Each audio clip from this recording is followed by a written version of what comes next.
just not the result you wanted today? Just was there any more holding on to those tires in overtime? No, I think that's the hardest part. I kind of knew what we were up against. It was a tall task. I think the decision to stay out, I'm frustrated at myself for staying out, but I felt like there were going to be some games on pit road. I thought that, ultimately I felt like there was clean air was so important. And if more cars stayed out with us, or if more guys took 2 tires, that it was going to net positive for us. And unfortunately, it didn't, right? All those back-to-back cautions let the guys that had 4 tires kind of get a spot or 2 on every yellow, and ultimately just the price you pay. And I'm sad. Jim Pullman, this whole 7 group, they do an amazing job every week. And I work really hard to know that they have all of the tools at their disposal, and they don't make mistakes often.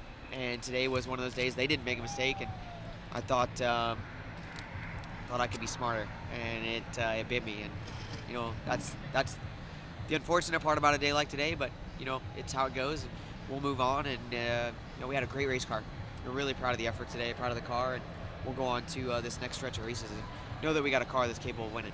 The 17, what is standard protocol when you're coming to pit road, or when you choose 2 pitters? You have to pit. Is it up to you, or it sounds like they called you to pit? Yeah, I mean it's. I 99.9% of the time I leave that decision up to the team, right? I saw a couple of guys that were staying out with me. If I stayed out, and I just made a spur of the moment decision to just shoot back up on the racetrack, right? Hindsight is the right one? Obviously, no, it's not. But, you look at all those cautions that happened, and you look at kind of the chaos that ensued from, what was happening on the racetrack. Do we get wrecked if we pit, right? Are you ultimately in that bad of a position? I don't know. What is the saying? If ifs and buts were candies and nuts, it'd be Christmas all year round, right?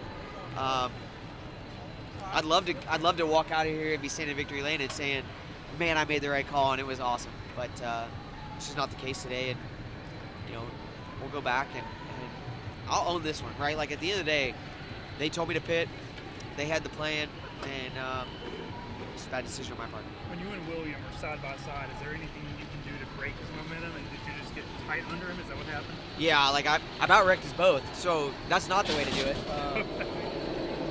I got super tight trying to get up on 4, and that was probably the real issue on those little tires, was just lacking front grip, trying to get rolling. I just felt like no matter what I did, even going through 1 and 2 on the get up to speed lap, you're still just driving through the front tires, right? So I knew that was going to be our Achilles right there, and ultimately, if I go back and look at it, I go, maybe I would have run the middle. Right, I knew he was staying up. I could have run the middle, maybe let him not get to my right rear. But at that point, you kind of got what you got. I knew that the middle is not the best lane for us all day. Maybe you go run the top and just give up on running the bottom of the middle. But look, those tires were so fast at that point. I don't know that there was any scenario where I don't get past by the 17, unless maybe the 17 and the 88 running side by side, and that just ultimately didn't happen.